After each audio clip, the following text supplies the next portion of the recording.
Fala pessoal, como é que vocês estão? No vídeo de hoje eu quero comentar com vocês sobre uma coluna, né, que o Joel Pinheiro da Fonseca postou na Folha de São Paulo, um artigo de opinião que ele tem lá na Folha de São Paulo, onde ele critica outro artigo de opinião, outra coluna de outro jornalista da Folha. Qual é o ponto central do texto dele? É dizer que se tirar o Pablo Marçal, políticos da extrema-direita em geral, Bolsonaro, Trump, né, e outros por aí pelo mundo, esses políticos da extrema-direita agressivos, se tirar eles do debate político, se tirar eles dos debates para as candidaturas eleitorais, isso não será benéfico nem para a política e nem para a imprensa. E é uma coisa que eu discordo completamente. Eu vou ler aqui a coluna com vocês, rapidinho a gente lê aqui. Enquanto eu vou lendo, eu vou dando a minha opinião sobre cada ideia que ele expõe no artigo. E eu quero que você coloque a sua opinião nos comentários, se você concorda comigo ou se você concorda com ele. E antes da gente começar de fato, não esqueça também de deixar o like. Deixa o like no vídeo e se inscreva no canal. Isso é muito importante para a sobrevivência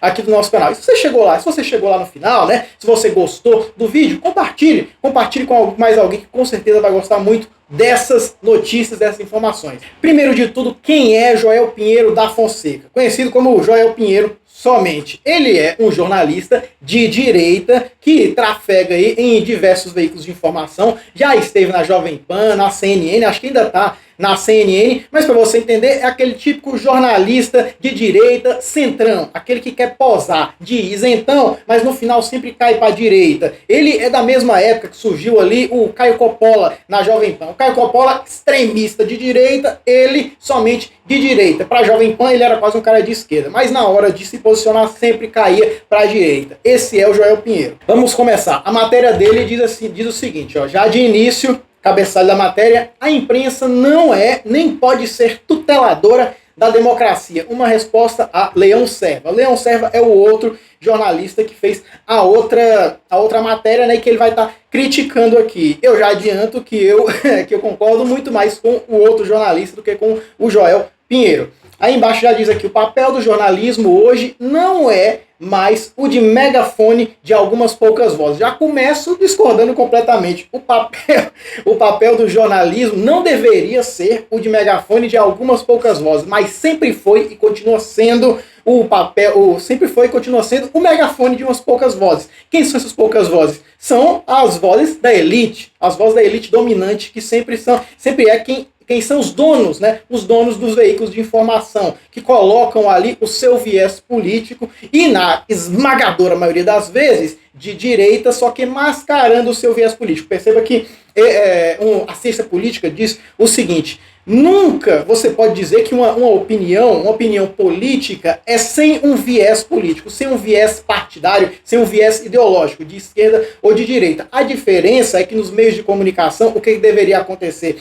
O veículo de informação deixar bastante claro: o viés desse veículo de informação é de direita. A Folha de São Paulo é de direita. A Jovem Pan é de extrema direita. Só que eles tentam mascarar isso, inclusive também os jornalistas. Assim como o Joel Pinheiro da Fonseca, que posa de isentão, mas não é isentão, é de direita. Sabemos disso. Vamos continuar aqui, ó. A discordância é o que move o debate público. Quando é de alto nível, melhor ainda. Sendo assim, aproveita essa oportunidade para discutir o artigo de Leão Serva, publicado na Folha. Aí, o nome do artigo, né? Imprensa repete erro que levou Hitler ao poder ao chamar Marçal para os debates, do qual discordo profundamente, disse o Joel Pinheiro. Eu concordo profundamente. A imprensa repete o erro que levou Hitler ao poder ao chamar Marçal para os debates. Concordo completamente. O Marçal, esse momento que ele tem de se mostrar para uma parcela da população, que ele não tem essa chance nas redes sociais, porque a gente sempre fala nas redes sociais muito para nossas bolhas, né? Então o Marçal tem aquela bolha dele. A bolha dele é gigante, é de milhões e milhões de seguidores, porém continua sendo uma bolha. Quando ele vai para a televisão, para os debates eleitorais, ele alcança uma grande outra parcela da população que não conhecia de fato. E aí pode acabar caindo no gosto de muita gente, assim como Bolsonaro fez. Vamos seguir. Nele, Serva argumenta que não deve dar espaço para candidatos como Pablo Marçal, Bolsonaro, Trump em debates políticos. Porque eu acabei de falar, as pessoas extremistas podem chegar a mais pessoas nesse momento, nesses debates. E as pessoas são um perigo para a democracia. São pessoas que têm palavras, que têm atos, que têm comentários que atacam a democracia, que atacam os poderes constitucionais, que atacam o judiciário. Ó, dar palco a candidatos que atacam a democracia e a imprensa, exatamente. Como eu falei. A democracia e a imprensa é pavimentar o caminho para a ditadura. Perfeito, perfeito. Isso aqui é o que disse o Leão Serva. Só que o Joel Pinheiro é contrário a isso. Cadê a lógica? Cadê a lógica? Né? Ele que é da imprensa. Tudo bem, vamos seguindo aqui na matéria, aqui, no artigo. Usar uma retórica agressiva com relação à imprensa ou que prometa atos disruptivos da democracia deveria ser motivo para excluir um político de debate? Aí ele pergunta aqui para nós. Ia sobrar bem pouca gente. Se vale para Marçal e Bolsonaro, deve valer para todos, inclusive para Lula, quando ameaçou em 2015 colocar o exército de Stedley, o MST, nas ruas para brigar pelo PT. Sem dúvida seria disruptivo. Perceba o seguinte, como é que ele faz? Ele compara o Bolsonaro, ele compara o Pablo Marçal, que são a extrema esquerda, que são perigo para a democracia, que tem um discurso, que tem comentários que são perigosos para a democracia, que tem comentários agressivos, com o Lula. Com o Lula que tem 3 mandatos, jamais foi disruptivo. Os únicos momentos que ele tem falas disruptivas é lá atrás, na década de 80, antes de começar a se candidatar à presidência da República, ele pega e compara esses dois com uma única fala. Todos os comentários, o Marçal e o Bolsonaro se fizeram politicamente com essas falas disruptivas, atacando o judiciário, atacando os poderes da democracia. O Lula não. O Lula tem um generosíssimo histórico de político democrata, respeitador da democracia, respeitador dos poderes constituintes, respeitador do judiciário. Inclusive, no momento que o judiciário o buscou, ele se entregou de bom grado para, no futuro, provar sua inocência. Continuando o texto. Mas há um motivo mais profundo para se discordar do artigo do Serva. Ele atribui à imprensa um poder que ela não tem, não deveria ter e nem conseguiria ter, o de tutelar a democracia brasileira. Não, a imprensa não tutela a democracia brasileira porque ela não tem o poder para isso, só que ela influencia a nossa democracia. Mas aqui na frente ele vai tentar discorrer o seguinte, eu não vou dar spoiler para você não, mas é o seguinte, a imprensa não tem o poder porque ela não manda na democracia, ela não age dentro da democracia para tirar alguém, ou excluir outro, ou mandar prender, aquela coisa. Só que ela tem o poder de influenciar a opinião pública, mesmo que ele vá discordar aqui, continua tendo o poder de influenciar a opinião pública, influenciando inclusive eleições. 30 anos atrás, continuando o texto, 30 anos atrás, bastava as emissoras e jornais não mencionarem uma pessoa para ela ser condenada à irrelevância. Hoje não é mais assim. Nas redes sociais, é possível crescer e construir um público sem nunca ter sido mencionado por um jornal sério. Toda a direita populista, a extrema direita que ele não quer chamar, toda a direita populista que hoje provoca horror no jornalismo profissional, foi gestada longe dela e só recebeu sua atenção porque tornou-se incontornável. No Brasil, temos o exemplo de Olavo de Carvalho. Longe da imprensa em suas últimas décadas de vida, formou uma legião de seguidores. Bolsonaro, idem. Conquistou sua popularidade nacional graças às redes sociais e chegou num tamanho tal que qualquer emissora que se negasse a lhe ouvir estaria traindo a sua missão de informar. Sim, Serva observa com razão que o debate nas redes se utiliza do conteúdo produzido pelo jornalismo e, portanto, depende dele. Só que disso não se segue que, sem o jornalismo, esse debate cessaria. Ele só perderia ainda mais a tênue ligação que tem com a informação objetiva. Em vez de notícias devidamente apuradas, teriam mais espaço de vídeos caseiros, blogueiros e peças de relações públicas.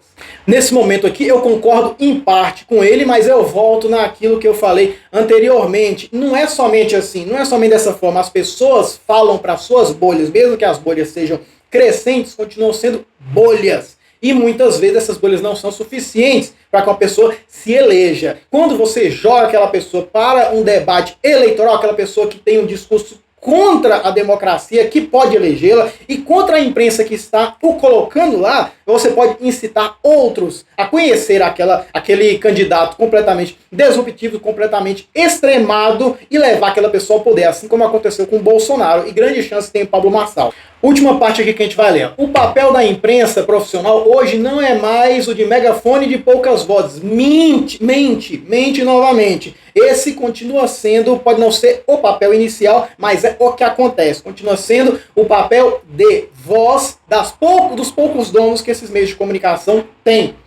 Continuando o texto. Hoje todos têm um megafone na mão. É o de ajudar o papel, né? O papel da imprensa seria, né? Vou acrescentar aqui. O papel da imprensa seria o de ajudar a elevar o nível de um debate que não mais controla. Se a imprensa exclui do debate um candidato com mais de 20% de intenção de voto, ele não perderá sua legitimidade perante o público. Muito pelo contrário. É a imprensa que minará sua própria credibilidade pela arrogância de se considerar dona do debate público e capaz de escolher pelos eleitores. Não é isso, gente, não é isso. Quando a gente fala que o Pablo Marçal, que o Bolsonaro não deve ser chamado para um tipo de debate desse, a imprensa não está escolhendo em quem que a pessoa pode votar. Ela continua podendo votar e continua conhecendo, sabendo que aquele cara existe. Só que esse cara é danoso, esse candidato extremado é danoso para o debate público e é danoso também para a imprensa. É papel da imprensa excluir certos atores da vida pública que são danosos para a vida pública, para o debate público e também para a existência da própria imprensa. Bolsonaro mesmo fez de tudo para minar a imprensa que ele não gostava. E só abrindo aqui um adendo, as emissoras de televisão, esses veículos de informação que estão realizando os debates, ele tem certas regras, né, certas leis que eles devem seguir para a organização do debate, por exemplo, para chamar certos candidatos, porém, eles também têm o poder de não seguir completamente essas regras. Perceba o seguinte, lá em São Paulo, a Marina Helena, que não tem a representação necessária para ser chamada para os debates, lá em São Paulo, ela em certos debates não foi chamada e agora nos últimos debates vem sendo chamada. Então, por acaso, algum desses veículos de informação vai ser processado, vai ter a licença para funcionar cassada? Não, porque eles têm essa alternativa que eles podem utilizar. Eles têm esse livre-arbítrio, essa liberdade para chamar uns e não chamar outros. Então, é papel da imprensa, sim, também filtrar, fazer essa filtragem de quem está piorando o debate público. O que vocês acharam de tudo isso, pessoal? Vamos conversar aqui nos comentários. Deixa aqui sua opinião aqui nos comentários, que eu vou ver e vou responder vocês também. Não esquece do like, de compartilhar. Você chegou até aqui o final, você gostou do vídeo, então compartilhe esse vídeo com alguém que você conhece. E, claro, não se esqueça de se inscrever no canal.